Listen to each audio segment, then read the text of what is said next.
Hello and welcome to another segment of As Sisters Back. Hope you all missed us. Did you miss us? Carnation, did you miss us? Yeah. I I feel like I see you. I definitely missed you guys. So, you know, that's just me. Yeah. I did. I did. There's nothing like hanging out with sisters. I Yes. don't know if I've told you the story, Ropa, but something that I've missed during the pandemic and something I used to do a really long time ago was going to the salon and just hanging out, with other women and sharing. That's, it's it. So yeah, so I. Or listening to the woman on the side, like beside you, tell her Oh story. yeah. Tell a story, and there's some level of camaraderie there, right? Like you feel comfortable sharing stuff in a salon. So that's how it feels like when we sit here and we talk. That's So true. yeah. It's fun. It's Yeah. funny. Where was I? I can't remember which salon I was, and I was listening to the lady talking to her hairdresser about some drama that was going on, and I was like totally into into the story. I was listening to it, and then the guy's like, "Okay, let's go wash your hair." I'm like, "Oh God, no, I don't want Wait a to like this." minute. And it was getting to this like really interesting part, and I'm like, "I need to know. I can't ask them because I'm pretending like I'm not listening." Yeah. But anyway, so today we are here to talk about intimacy, some type of okay. So when people talk about intimacy, a lot of times, if you say, "Are you intimate with your partner or are you intimate with your person?" A lot of times people automatically assume it's sex, Hmm. right? But we don't think about all the other types of intimacy that are out there that are important to bring into your relationships, to bring into your friendships, to bring into, into your life. We don't talk Parent, about, even parent-child relationship as well, right? yes, parent-child relationship. We don't talk about the intimacy that you need to nurture between your child and children, between children and parents and siblings as well, right? Mhm. So today there's a lot of types of intimacy. Today we're just going to touch on four of them, and then in the future there we will come back and talk about the rest of the types of intimacy. So let's start with emotional intimacy. Carnation, can you explain to us what is emotional intimacy? I sure can. Emotional intimacy is when you are able to be open and vulnerable with someone. Note that I'm saying someone and not your partner. So, where you can truly be yourself because you Including your feel, partner. yeah, well, where you can truly be yourself and vulnerable because you feel safe within that person's what do you call it, that person's presence. So basically it involves being candid. It involves sharing authentic thoughts and feelings, and it involves being able to tell others your deepest fears, your dreams, disappointments, because it's a place of no judgment, right? So Um, yeah, that's what emotional intimacy means. so emotional intimacy, knowing that emotional intimacy is very important in, nurturing relationships, and that's what's gonna keep your friendships. That's what's gonna make your friendships last. That's what's gonna make your marriage last longer. How would a person, develop emotional intimacy? So I think we develop in emotional intimacy first by becoming a person that a partner of being themselves around, right? Sorry, you cut off a little bit. I What did you say? say we Sorry. develop emotional intimacy with someone by creating a safe environment for that person, right?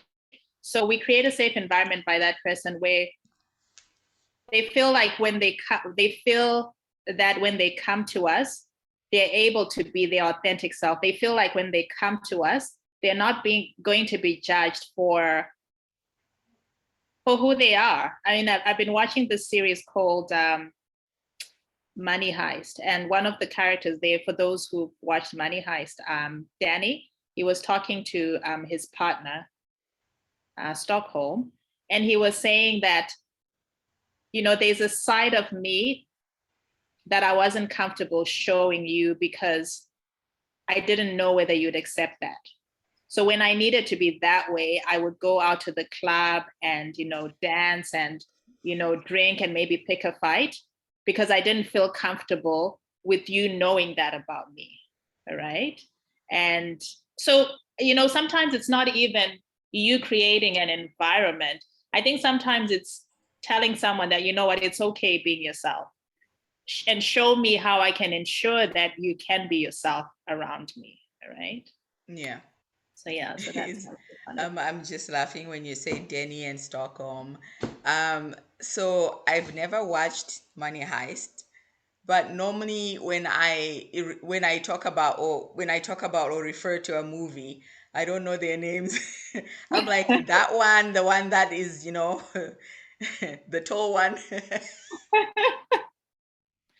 So when you were saying Denny and Stockholm, I'm like, impressive. Damn. well, you can see how much invested I was in it. But I'm terrible. I'm terrible with names. Though anyway, I totally agree. A person feeling comfortable, feeling safe, Mhm. creating a safe environment for a person, having a person to know that they can be themselves and they know that they can, you won't judge them or you won't make them feel bad for being who they are. But in terms of, okay, so I'm trying to think because I know, okay, so I know that a lot of people struggle with creating or developing emotional intimacy with someone, right?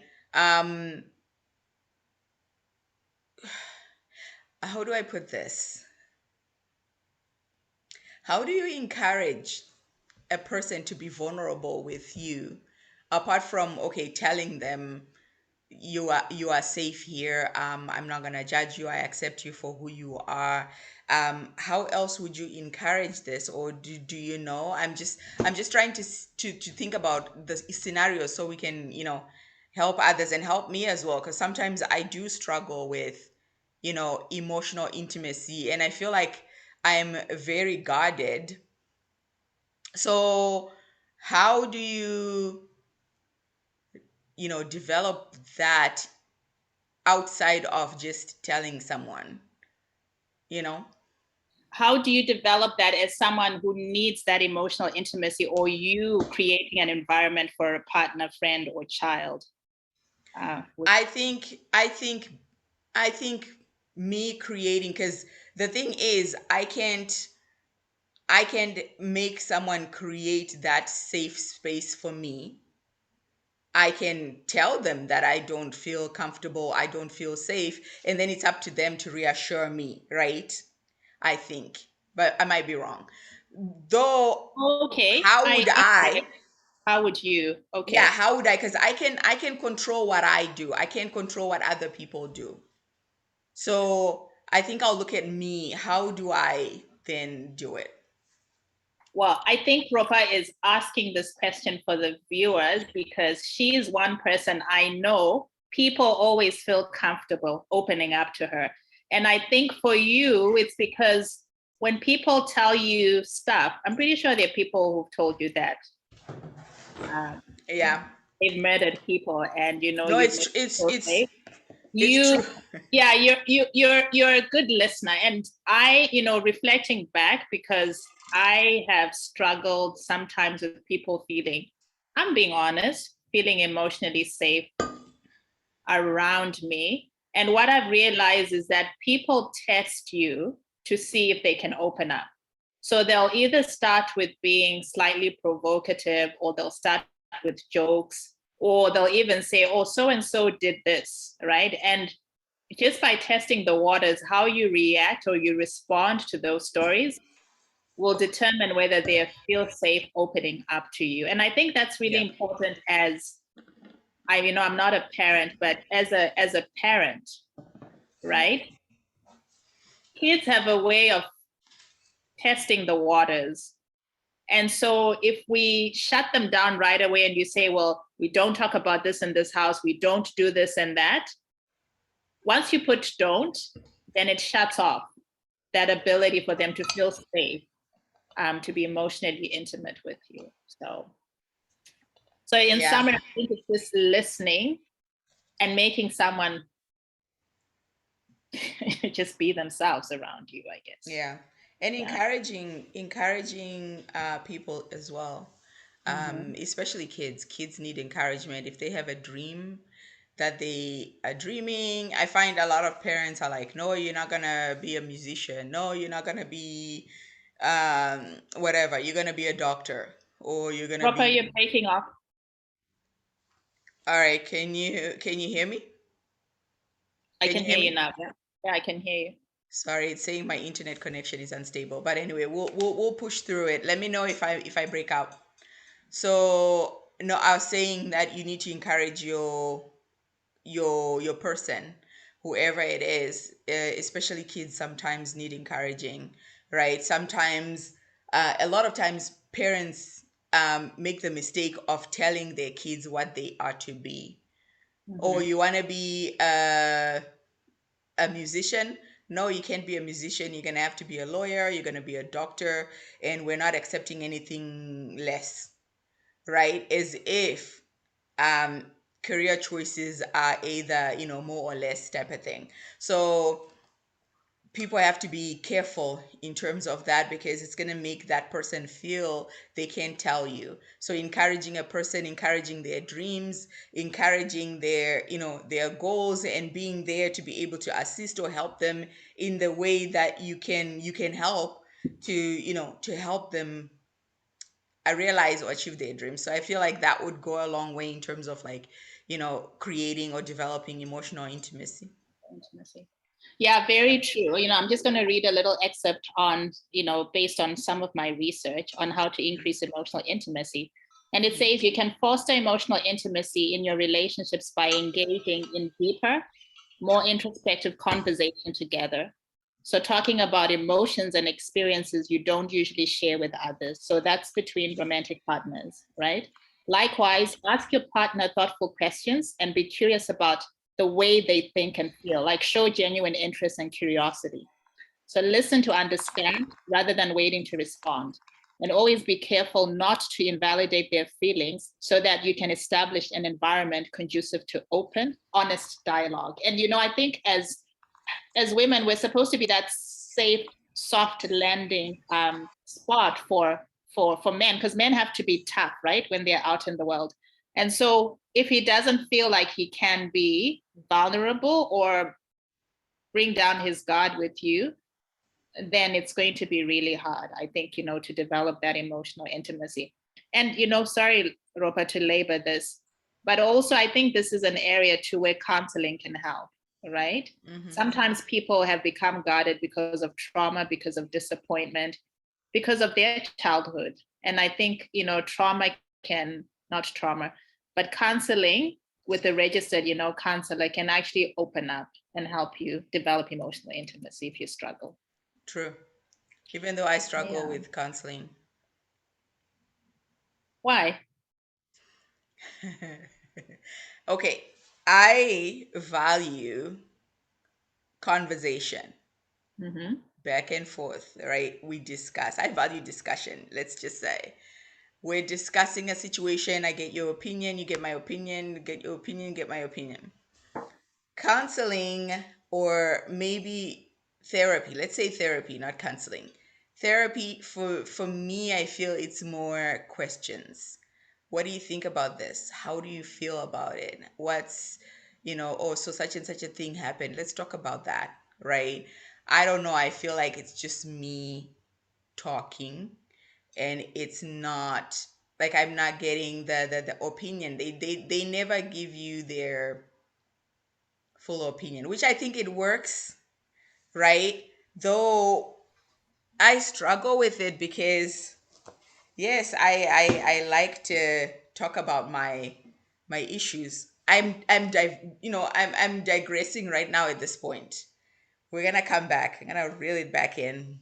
Mm-hmm. But um so for those people that struggle with that kind of because there's different approaches to counseling, right? If you struggle with the question and answer type of therapy where it's like, so what do you think about that, how did that make you feel, this and that, I'm like, come on, can we just have a discussion, can we just talk? I want to hear your opinion, I want to hear your what you think. So if you are the type of person like me who struggles with that, they're also, counselors or people who you look up to as well, that you can talk to, or people that you trust that you can talk to as well, that are not gonna ask you how that made you feel, but that are actually gonna talk to you and discuss the topic with you, as with their own opinions, type of thing. So you can go both ways. You can be, you can go with a counselor, you can go with a parent, or you can go with, a friend, someone whose opinion is not reserved. Someone who doesn't pull punches, or who doesn't say things that you want to hear, but who actually tells you what it is and how it is. Okay. Yeah, You- that's fair. Yeah, I understand. Yeah, yeah, that's So, fair. with that, we jump into spiritual intimacy. I feel like it's close. Is it? Would it be close to emotional intimacy? Would it be close to emotional intimacy? Well, I think with the unifying concept with the different intimacy that we're going to talk about, spiritual, emotional, mental, and physical, is a safe space, right? Because, well, we've all heard this, I guess, catchphrase going around that intimacy means intimacy, right? So for you to Intimacy, develop, yeah. yeah, so for you to develop intimacy in these different aspects, you need to feel safe, right? And you need to feel okay being yourself. So yeah, so there is a connection. But based on my research, it was interesting when I was reading about spiritual intimacy that sometimes it's just sharing, it's shared moments, right? Looking at the sunset together and both appreciating that, taking a walk together and both of you enjoying the experience and feeling connected. That it doesn't have to be, because I thought when I was researching that, okay, definitely I'm going to come across, having similar religious beliefs Or something. or some, I kind of feel like watching the sunset would be under experiential intimacy. actually no. Well, watching the sun together actually can be a spiritual experience for people. That's what I'm saying, that I expected it to be the usual, that we, have read about or have come to I've come to know. When you have hear come to spiritual, know. you're thinking as spiritual, You're thinking spiritual, Yeah. and at the same time too, I've had the privilege of serving and living in First Nations communities, and they have such a connection. The communities I've lived in, there's a connection between a person and the land, right? And that connection between a person and the land is actually a spiritual, connection. Hmm. So I mean, even for those of us, for our viewers who come from a Christian-based, background, sometimes they say, well, just taking a hike or taking a walk, right? And exploring nature, and exploring, the environment can actually be a spiritual experience, right? It can have a spiritual awakening in you. So yeah, that's kind of some of the reasons I found out. So sharing those moments. The definition I found on spiritual intimacy is the process of opening your hearts, the core aspects of yourselves, to each other as you open your hearts to God. Okay. And I think it's also for I guess maybe for the religion. Yeah. So spirituality and religion are similar but not exactly the same, would you say? So when we're talking about spirituality, we're not talking about religion, we're talking about your spirit, the joining or the opening of your hearts to each other, type of thing. So yeah, I guess what you're saying is, it makes sense. Just, watching the sunset together and feeling the that whole experience and feeling the awe of it. Yeah, sunsets and sunrises are amazing. It's just there's this feeling that comes with it. Yeah, I agree. And speaking of, from a religious perspective, I know couples who don't believe the same thing, Hmm. but they have a spiritual intimacy because both couples are able to discuss their beliefs without feeling judged, Yeah, right? and And so they understanding can of each have other's understanding of each beliefs. other, right? Yeah. Because no one actually has the formula for this life and actually really can confidently say, well, we're in this world because of this reason.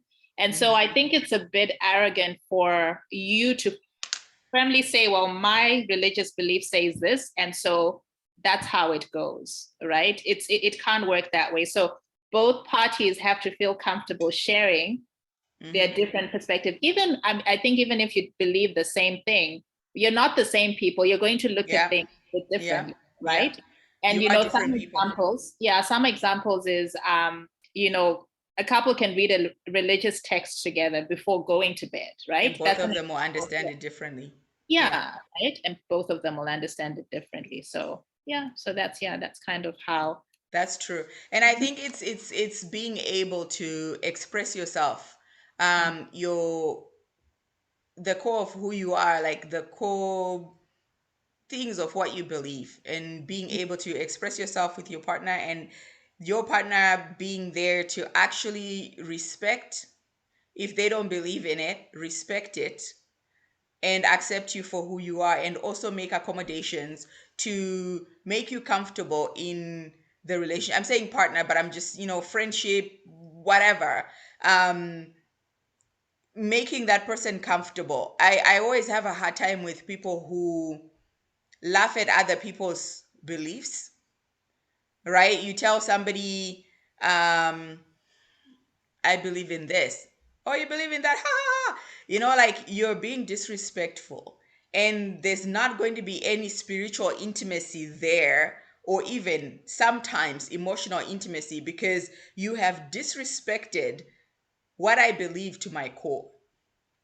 Mhm. And so, how it will work with two people who don't believe the same is respecting each other's beliefs and acknowledging each other, and not forcing your beliefs on anybody else, but just accepting that this person believes this and let me respect that, right?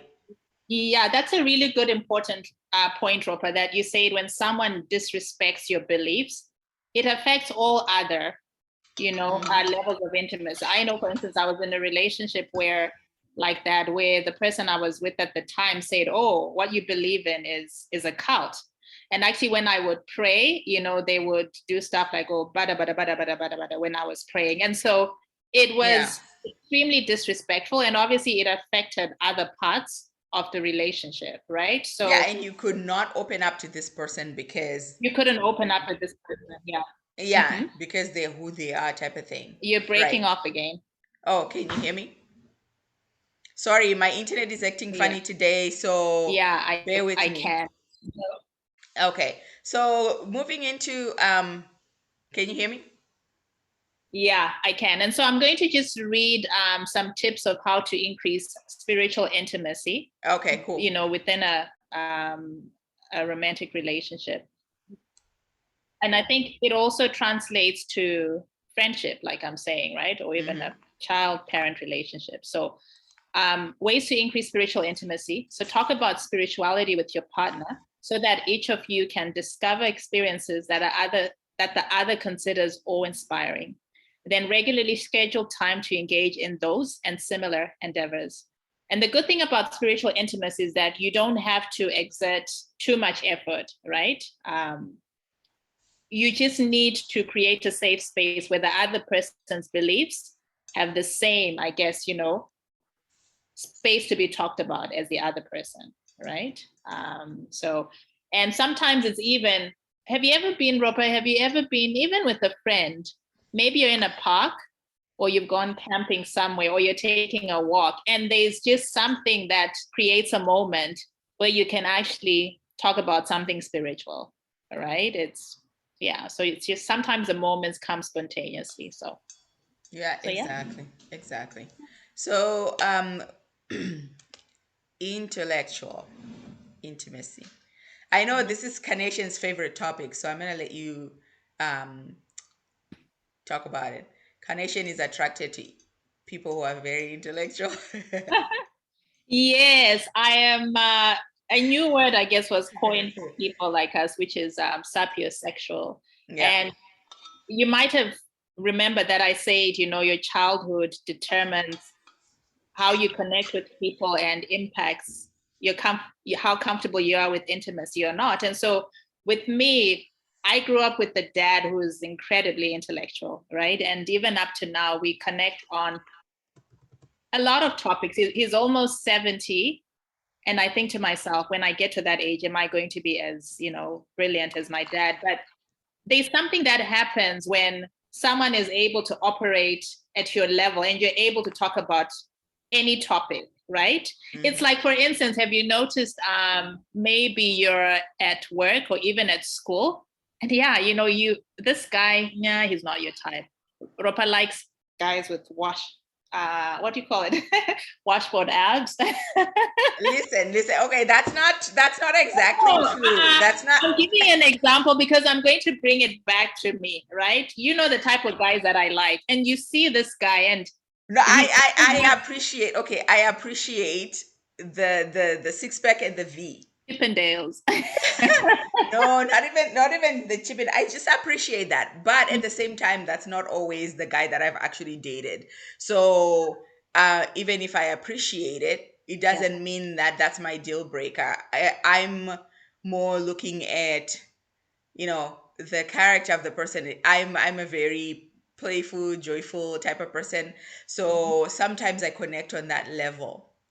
yeah. But No, I know. I you're was you're you're you're, you're about right. I don't want to say no whatever, but I do appreciate, and I I am was a sucker for cowboys. for cowboys. Yeah, I was about to. I was just poking you. But what I wanted to say is sometimes there's this guy who you're not going to connect with him because of how he looks, right? And then he starts talking, and I go, oh my goodness. I remember I was dating this guy and he knew that I liked intellectual guys. So he took me over to a friend's house and there were guys there. There were two guys there. And one of them was so brilliant. And by the time we left the house, he went, yeah, I know you're attracted to so and so. I said, what do you mean? And he said, I could see how your eyes lighted up as you were talking. So You're like, it's definitely a thing.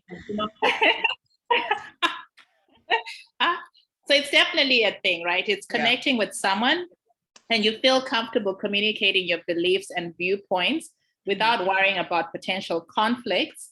And when that happens, it creates intellectual intimacy, right? Yeah. And I feel it doesn't always have to be like a brainiac, as in like, oh my God, this person is talking on a scientific level. It could also be someone you can just connect with and be able to talk to. And a lot of times in relationships, I'm just gonna say relationships because I think it's true for that. A lot of times in relationships, guys try to push more towards the sexual intimacy, Mm-hmm. and if you let it, you might not end up getting to intellectual intimacy where you can sit down and you can talk about actual issues and actual, like, really important issues that matter, whether you're talking about finances, you're talking about uh you know your spiritual, emotional, you're talking about like your You work. interests, your vision, interests. passion, right? Exactly, your passion, your this and that, or whatever.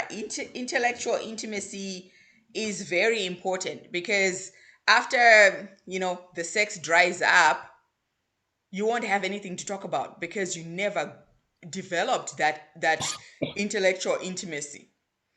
Right. Well, sex does dry up. Everybody knows this. No, no. Anyway, we'll talk about this offline. What? We're not talking about this offline. We're legit saying it. When sex dries No, up, okay, it doesn't. Okay, okay. Let's be honest. It no, doesn't. Roper, you don't It have to doesn't. overthink about. You Wait, don't have wait, to. wait, let me let What me I'm let me let saying them is, know. It no. What I'm doesn't. It saying doesn't is, in dry my up. mind, yeah, in my It mind, what doesn't. I'm saying is, I'm thinking as you grow older, like, okay, this is a bit graphic, but you know what? That's why I'm laughing. That's why. Well, the thing is, when you first meet, you're going at it maybe, I don't know how many times a week, how many times a day, or whatever. But as time goes on, it tapers off. So I shouldn't have said it dries up, but you definitely not going to be having sex every single day, and you have to fill up that time. And actually, you know what, sex is only like probably an hour or whatever, or 2 hours in a day, but the rest of the time is intellectual intimacy, emotional intimacy, spiritual intimacy, all that stuff. So you need to grow. That's what I'm trying to say. Sorry, I didn't mean to say dry up. So Carnation is right. When you get to your 70s, everything dries up. I'm lying. I am not in my 70s either. So let's not even go there. But you know what I mean? Where to say you have to develop everything so that there's always some type of intimacy in a day, as opposed to, okay, there's no sexual intimacy, so I'll see you tomorrow, or a guy comes to your house or whatever, and you know there's sexual intimacy, and then after that, okay, I gotta go, we have nothing else to talk about. You need to develop some of these things, and these are things that we don't think about, but we have to actively think about, to go, okay, I need to develop emotional intimacy, I need to develop intellectual intimacy, I need to develop all these intimacies, because sex is a drop in the bucket to what you could have with this person. There's like a whole world of intimacy that you need to think about and that you need to develop or nurture. Or nurture. Yeah. Very true, very wise words. And, hopefully for our young viewers, I mean, it's funny now when I look at guys who are good looking, it's like I glaze over them. Like, I've grown to a point where it's like, okay, where do I see my future with this guy? Right. And it has absolutely nothing to do with, I used to have a type. I mean, we all had a type of, the type of guys we're physically And I attracted. think we still do to a certain point. Yeah, but I know that it's, how do I say this? It's junk food, right? It's, yeah, I'm way past that, because I know that, we know that, looks fade. But what I wanted to Yeah. say is building intimacy too, it creates work. So one thing that I think I was guilty of is, well, and it's been 10 years now, I'm done with that, was becoming defensive or angry when someone didn't see things the way I did, right? And so when you're defensive and angry in discussions, you can't build emotional, yeah, but you can't also build, mental, that intellectual, um, intimacy. And to build it as well, you need to be curious about the world, right? Thank you for subscribing to Facebook and, listening to what we have to share. But they're also news outlets. There are books that you can read. You can go into nature. You can develop a hobby, because your mind needs to be exercised for you to be able to bring something to the table, for you to generate intellectual intimacy, right? And so, with your partner, make a conscious effort to have talks about varied topics, come out of your comfort zone and be able to engage, about different topics. And that's how you grow that intimacy with someone. All I right. totally agree. And actually, just looking at where we've come from, Mhm. just, I speak for me and Carnation. We came, we came Oh, far you're because, breaking off. Yeah.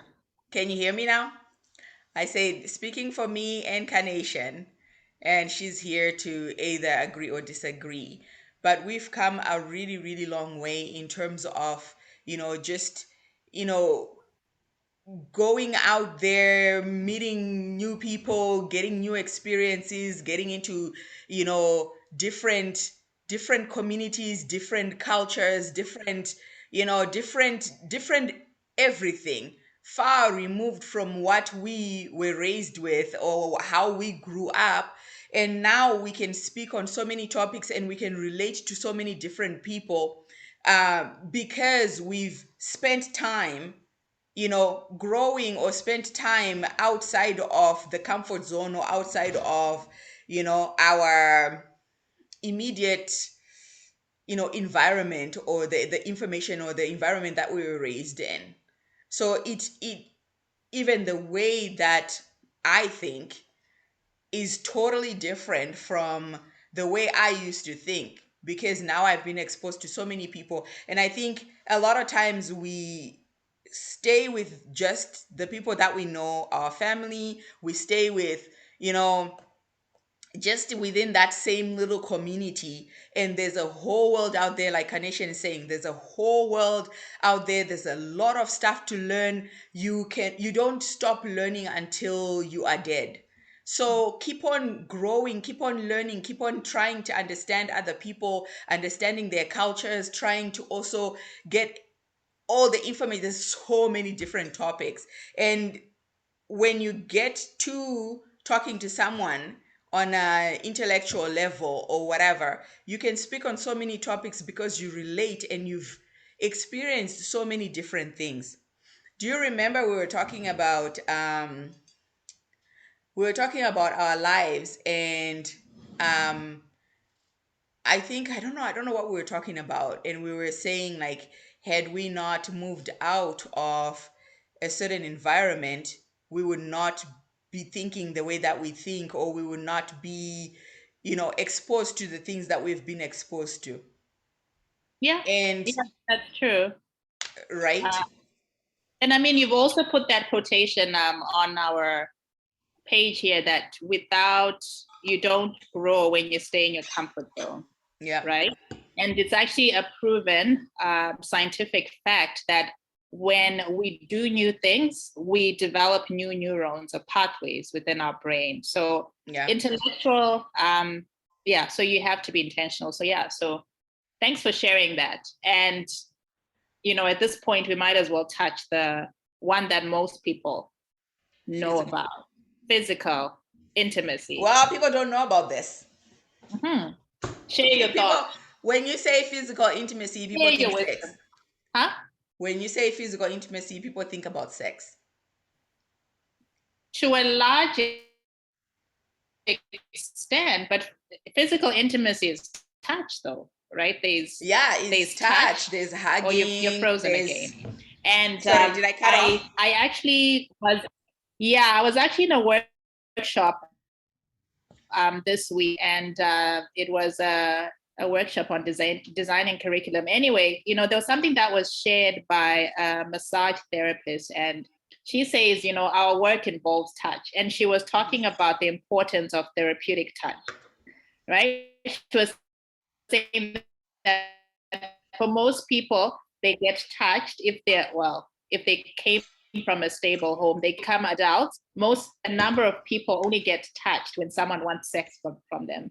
And so she was saying that it's really important that we be intentional about touch, because people have either associated touch with something harmful because something traumatic happened to them, or they associate touch only when someone wants something from them, right? Yeah, So I we really remember. need to be therapeutic I remember intentional, this. especially for parents, right? Yeah, I remember I was at a church one time, and their custom was to shake hands every before the main service starts. They shake everybody's hands. Some of them know each other. They hug each other and whatever.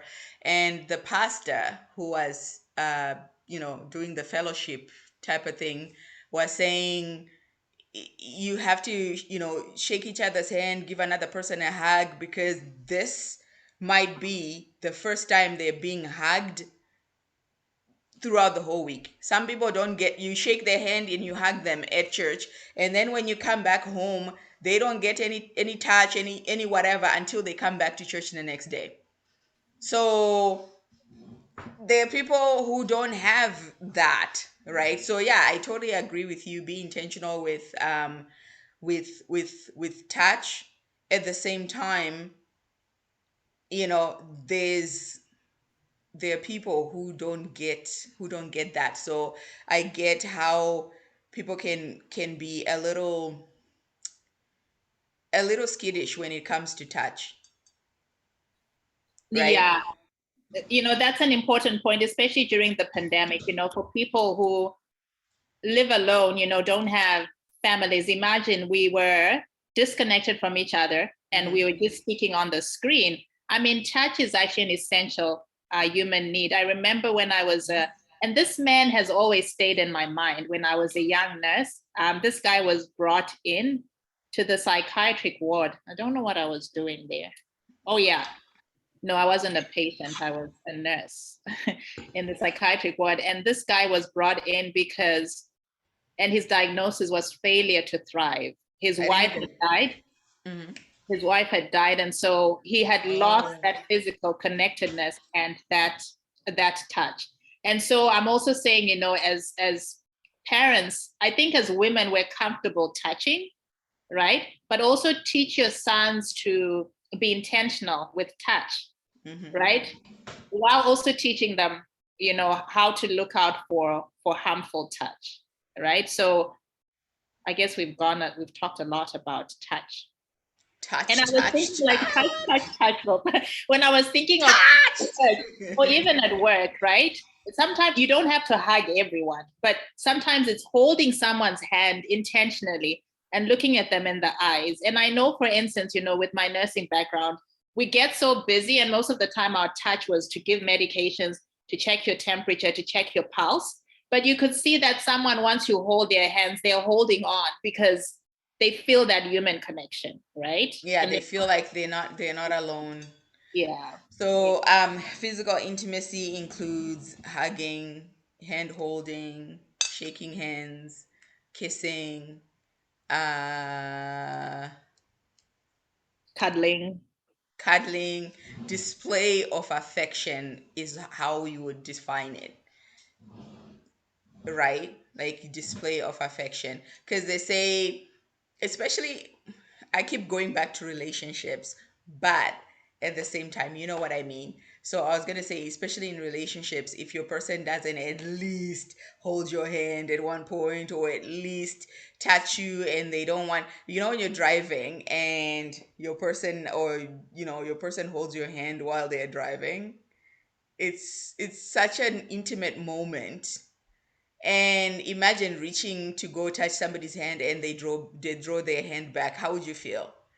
You would feel like that person has rejected you. It feels like a I rejection, feel it is. Yeah, it's a rejection. Yeah, yeah. right? So yeah, that kind of intimacy also, helps grow the relationship. Mhm. Yeah, very, very true. Very valid point. And I was thinking, for instance, you know, you might have a partner who's more touchy than you are, and maybe for you it might get too much. But if it's getting too much, find a way of handling it delicately, because you might extinguish it and that person will change completely, right? I think most of the time we want to think that, oh no, I don't need touch, I'm okay, or whatever. But once that well dries up, you wish you had not, done that. I was reading, it was at a certain period in my life, and so I just I remembered was that reading. friend of Sorry, we'll come back. We'll come back to that. I was I just. was reading this. Oh, can you hear me? I can hear you. I was just Oh, finishing okay. the point that I was reading up on. I guess reasons why guys broke up with their girlfriends. And one of Mm-hmm. the guys they said, "Oh, you know what? The girl that I was with at the time was, too emotional, and she was very touchy feely. So I broke up with her because it was too much. And then he ended up dating a girl who he liked. He left that girl for the emotional one. He left the emotional girl for the one that he liked at the time. But after about 3 months, he missed that touch. He missed that affection, right? And so that's what I'm saying, that, if you're someone who's likely to receive that, handle it with care when you feel it's too much. Because once that well dries up, sometimes it's hard to, resuscitate it. So Mm-hmm. Well, what I was trying to say, I wanted to come in when you were talking about, someone respecting it, and when it dries up, you might miss it. Did I? Oh, I told you about a friend of mine that was saying, "Remember Jesus." yeah, actually, this is a good one to share. Yeah. So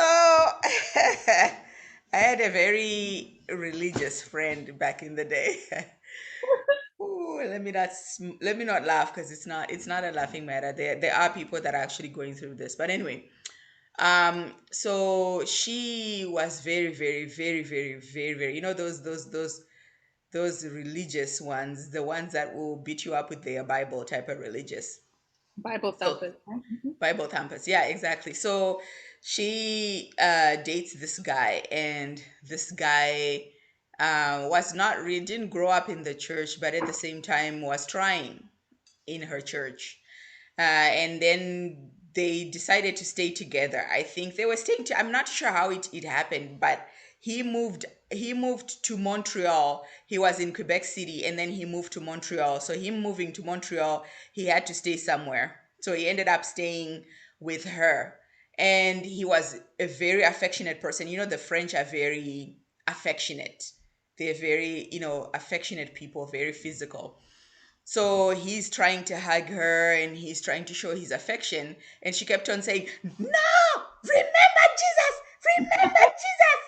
So it trained him to not be as touchy feely with her, because she kept on saying, "Remember Jesus," And then he stopped trying. He stopped, it was just more like, they meet each other. He would not try for anything. And I think it was starting to bug her, because she started to miss that, you know, touch. It was almost like, for women, a guy kind of being attracted and trying to hug his woman, and trying to, cuddle her. It signifies that it reassures you that he wants you, and he wants to be with you, type of thing. So I think she was starting to doubt, and she wanted that reassurance, and he wouldn't give it. So she thought, okay, let me try and encourage it. So she would go and, try and hug him or whatever. And because he was so accustomed to not touching her, he didn't know what to do with that. So he started saying, "Remember Jesus, remember Jesus."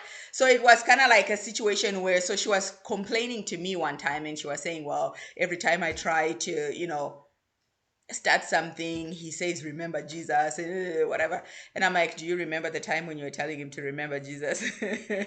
So yeah, be careful what you wish for, and go, start as you mean to As go. you mean to go. Yeah. Start as you mean to go. Start. Exactly. If you know, in a few years time, you're going to want that hugging, that cuddling, encourage it right now, so that when it happens in the future, it's not going to be alien. It's not going to be something someone doesn't know what to do with. They're very uncomfortable. It becomes an awkward moment, Yeah. right? No, that's a really good story, Ropa. And when you, yeah, maybe I was like that at some point, but I remember when you shared that story with me, it was a Remember light bulb. Jesus. it was a light bulb moment. I remember I had a partner who's was much taller than me. And when we're walking in the park, for a guy to hold your hand or put his arm around you, it's a sign of, okay, you know what? I'm This with is this my girl, woman. this is Hmm. my woman. But then the whole time we're walking in the park, his arm would be on my shoulder. And he was like, what, 6'2". So it got tiring. But then I was wise enough to know that, okay, you know what, for him, this is how he shows that he's with me. So Hmm. then I would find sometimes a way of saying, oh, look at that, so that his arm falls off. And then I found a way of holding his arm so that it's not on my, shoulder. So Hmm. it's really important, ladies, for when men are showing emotion, let's handle it well. Not that we should handle them like babies, but we know that they're not as emotionally expressive as us. And so when they're Yeah. trying, whether it's through being emotionally intimate, they're trying you with certain topics, create that safe space so that you can grow and they continually feel comfortable sharing with you. Another thing, Ropa, I thought of as well is, I've had situations where, oh, you know what, maybe this is a murky topic. People will cheat because they want to cheat. But sometimes cheating starts with being comfortable confiding in someone else, right? Because we tend to develop, how do I say this? Yeah, no, I know you're going to, that's why I'm saying that it's a controversial topic. But what I'm saying though is, if we're not creating an environment, it's the same thing with you. If you don't feel comfortable sharing certain things with me, you're going to find another friend who you share things more with. And before you know it, that person becomes your confidant because you feel safe, right? So what I'm trying to say is it's the same with men and women. And in this case, for us, this is a point of mental, or is it emotional or experiential, I guess, intimacy, where we're able to express things and disagree, if we don't see the same way. But what I'm saying is sometimes people gravitate towards someone they feel comfortable being safe around, right? And it's not an excuse, but what I'm saying is we drift from those we don't feel safe with and we move towards people that we feel more safe with, right? Yeah. I'm not disagreeing, though at the same time, I am also saying if a person wants to, a lot of times when people cheat, it's because they are like that. They are just like that. But you can't be everything to this one person. You can't you can be everything to them. But the main thing that you want to do is to be everything that matters to this person, right? There are times where this person needs time with the boys. You're not a boy. You can't give him time with the boys. You know what I mean? There are times where he needs to talk about business stuff. And if you're not business savvy, you're not going to be able to talk to him about this business stuff that he needs desperately to talk to somebody about. Right? But then there are things that he needs within that relationship that you can give him. If you can do that, then you're good to go. Though I also feel if a person does not tell you what they need from you or what they are lacking from you before they go outside and go out there, I'm sorry, it's not my fault. You decided to do this, right? If Yeah, you're that. feeling, Mhm. yeah, if you're feeling shortchanged in conversation, let me know. How can I help you? Right? If you're feeling shortchanged in, emotional or whatever, let me know. What can I do? So that we can work on it together. If you really want to be in this relationship, you really want this to work. So when you go out there and you go create intimacies with other people and shut me out without having talked to me, without having tried to deal with it, go. Good riddance. And at the same time, you know what? Cheating is cheating, in my opinion. That's why I agree and sometimes don't agree, because yeah, a person has gone out there to go talk to somebody and they've created an emotional bond with this other woman, but you didn't tell me what you were missing in our relationship. So you Well, wanted I to go. agree. I mean, obviously, how do I say this? It was not generalizing, but my assumption is that, most people are adults and they can say that, okay, this person has to try with me first. But what I'm Yeah. saying for me, and maybe let me start with me from my experience. If you're my person, and each time I Mhm. come home from work and I say, Ropa, I've had a rough day, or you know what, Ropa, I'm not doing well in this project, and I feel like if it doesn't go well, it'll jeopardize my job. If each time I come home and it's an ongoing thing where I need to connect with you and feel safe with you in that regard, but you dismiss me or you're not willing to listen, guess what? Eventually, I'm going to find someone, an outlet to talk to, right? Yeah, but before you go find this That's outlet, what I'm you saying, will though. have I keep told. coming to you and I keep telling you that, you know what, when I come home, you don't seem to listen. And then you say stuff like, and in this case, I'm not talking about you as my intimate partner. I'm also talking about you as a friend. Anytime you Mhm. said, you know what, Carnation, you're just crying over small things, you can handle it. If you keep saying that, and I say to you, but Ropa, I need you to just listen and not Mhm. judge. If Mhm. you keep on judging or dismissing what I'm saying, I'm going to find another friend who becomes my confidant and the go-to person, Yeah, right? in that case, I totally get it. It's that case of remember Jesus, Yeah, right? Where you can tell this person really needs this, but you're pushing them away, you're right? pushing them So away. I get that point. Yeah, And if that person decides they're gonna go and eventually cheat on somebody, if you're cheating on somebody on an emotional type or whatever, it's not something that happened today. It's something that started. kind of went on in time, Yeah, right? And you probably felt him move away, or you felt her, move away type of thing or whatever, whether it's a friend relationship or dating, whatever it is. So in that, if you still don't try to fix it, then you can't blame anybody. when yeah, when you can, okay, you can blame the person. If you're gonna cheat, do the common courtesy of walking away first before you go and be with somebody. If you're cheating with someone that you are emotionally connected to, that means you knew, so go away. And at the end of the day, normally when people cheat with people that they're emotionally connected to, they choose that person over you. hmm, Even if you complain or shout or this and that or whatever, you might as well just let them go, yeah, yeah. because you are not that for them, and you are not. Just be there for the parts that matter.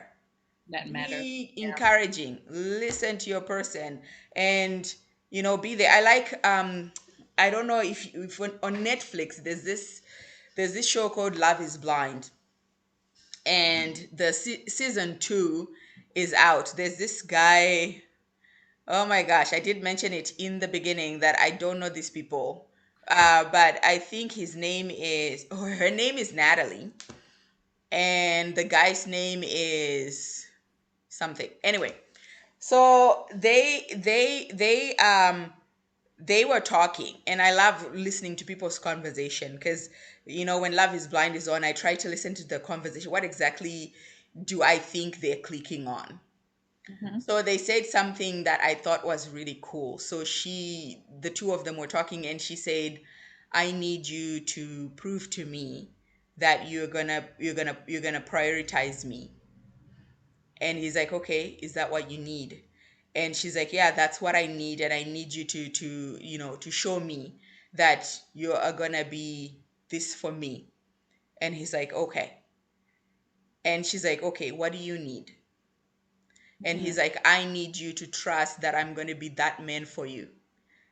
I need you to trust that I will be able to do it, and give me the space to be able to show you that I can be this for you as a person." I like that conversation that they had, where they both asked each other, "What do you need from me?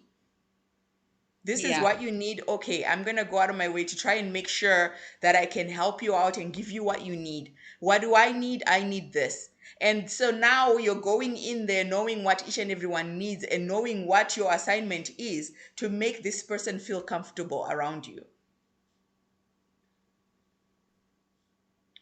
So I think Yeah, that yeah, was profound. that's very, Oh, and another thing too. that was profound. Yeah. And another thing, especially when we're talking about people who are too handsy, touchy, and whatever, and sometimes it makes you very uncomfortable because it's like, oh my God, can you like stop? Like, give me some time to breathe. Uh, Another thing that you can do is to take that test, the love languages test, the five love Hmm. languages and whatever. It talks about physical, whatever it is, and once you take that test, then you know where your person is, and you try to give them what they need. Do they need words of affirmation? Do they need gifts? Do they need, you know, space or whatever? So you know, okay, this person, I'm a huggy touchy person, and I love, physical touch, but this person doesn't like physical touch that much. They like more, words of affirmation, or they like more, you know acts of kindness, or whatever. Hmm. So what I will do is I'll try to reduce the amount of touching or the amount of hugging that I do, and try and do acts of kindness for this person as well. Right? So is it acts of kindness or acts, what is it? Acts of something. Service. Acts of service. Acts of kindness. Yeah, Acts of that's service. service. Yeah, yeah, So yeah, that's another way to try and get your person to know that you're not a huggy touchy type of person, so that they can like figure out how they can please you based on your love language. yeah, yeah. That's a good point. That's a good point. So, I think we've said a lot of, we've shared a lot of nuggets of wisdom. Is there anything else you want to say in conclusion? I wanted to say we will be back. We will be back to talk about experiential intimacy, conflict intimacy, and maybe if we have time, we might talk about sexual intimacy. But there's a few other um, there's a few other intimacy types of intimacy that we didn't really touch on. So that's a topic for another day. Just, you know, so that at least if anyone wants to go researching, wants to look into it, just, be intentional. That's, I think, in moving into my words of wisdom, be intentional with your life. So a lot of times in life, we go through life and we get handed certain things in life, and someone can sit there and go like, okay, you know what, that's the hand that fate has given me, I'm just gonna have to manage it. Or you can literally turn the tides and literally go after what you really really want. If you want a certain type of relationship, be intentional in the way that you do things. Now you know about emotional intimacy. Now you know about physical intimacy. You know that you need to have, intellectual intimacy and all that, spiritual intimacy and all that. You know this. So intentionally make sure you nurture them and make sure you grow them.